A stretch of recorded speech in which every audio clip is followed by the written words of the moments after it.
चलिए दोस्तों, मैं लेके आया हूँ फिजिक्स का एक इम्पोर्टेंट टॉपिक जिसे मैं समझाऊंगा बहुत ही आसान तरीके से। आपने बुक बहुत पढ़ ली होंगी लेकिन आपने प्रैक्टिकली इसे नहीं समझा होगा। अगर आपने इसे समझ लिया तो आपको कोई बुक कोई मॉडल उठा के देखने की जरूरत नहीं पड़ेगी। इतने अच्छे से मैं आपको इसे समझाने वाला हूँ। तो चलिए दोस्तों, देखते हैं क्या है हमारे पास कूलॉम का नियम।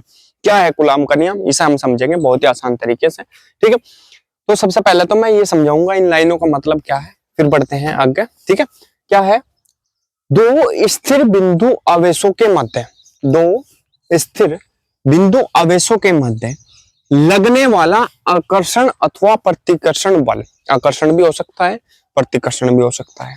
ठीक, बल F, क्योंकि बल है तो F से प्रदर्शित करेंगे।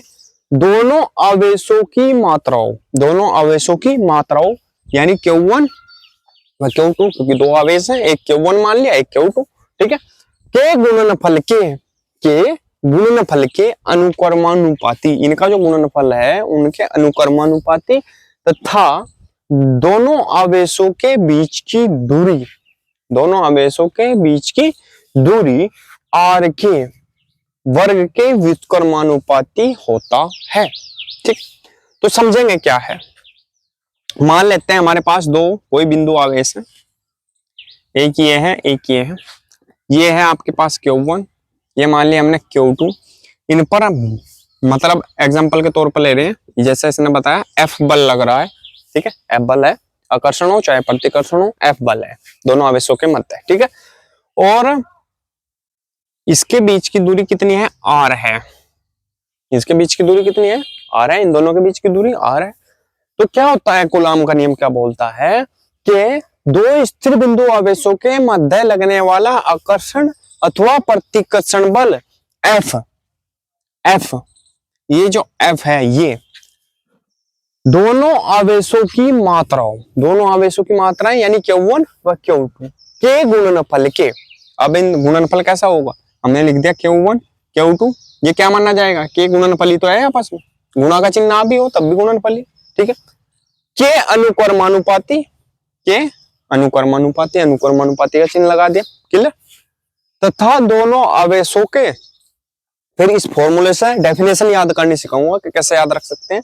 तथा दोनों आवेशों के, अभी तक ये F की बात चल रही, F इसके तो अनुक्रमानुपाती, तथा दोनों आवेशों के मध्य लगने वाले, सॉरी दोनों आवेशों के बीच की दूरी, दोनों आवेशों के बीच की दूरी यानी R, बीच की दूरी कितनी है R के वर्ग, वर्ग का मतलब स्क्वायर, के व्युत्क्रमानुपाती, व्युत्क्रमानुपाती का मतलब हुआ है चिन्ह तो यही रहता है, 1 बटे में चली जाती है यानी उल्टा। ठीक है, होता है, यही तो नियम क्या होता है। अब अगर मैं इन दोनों को जोड़ के लिखूंगा तो क्या लिखा जाएगा, F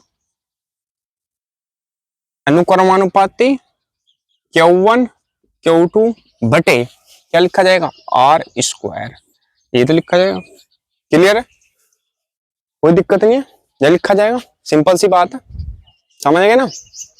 तो क्या हुआ बात, क्या होगी बात कि ये जो F है बल है वो किसके, Q1 Q2 के अनुक्रमानुपाती, ठीक है, तथा उनके बीच की दूरी के वर्ग के व्युत्क्रमानुपाती। व्युत्क्रमानुपाती क्यों बोल रहा है इसे, क्योंकि ये नीचे है, ये क्या है, नीचे है, उल्टा है। अगर ये ऊपर होता तो ये भी अनुक्रमानुपाती या समानुपाती बोला जाता। तो ये आपके पास क्या है, कूलॉम का नियम है। ठीक है, अगर आपके पास ये डेफिनेशन पता है तो आप लिख सकते हो क्या, दो स्थिर, क्योंकि ये बिंदु आवेशों की बात हो रही है, दो बिंदु आवेशों की बात हो रही है।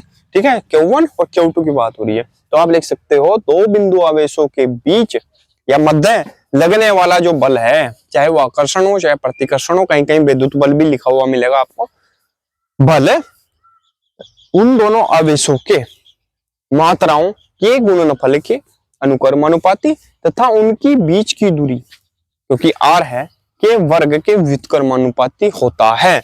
यही क्या है, कूलॉम का नियम है। तो बहुत आसान तरीके से समझ लिया आपने। ठीक है, तो यही कूलॉम का नियम है। अगर आप फिर से लिखना चाहो तो आप ऐसे भी लिख सकते हो, ये अनुक्रमानुपाती का चिन्ह हटा लेंगे और आपके पास एक कांस्टेंट आ जाएगा 1/4π/0, और ये आपके पास रहेगा ही Q1 Q2 बटे R स्क्वायर।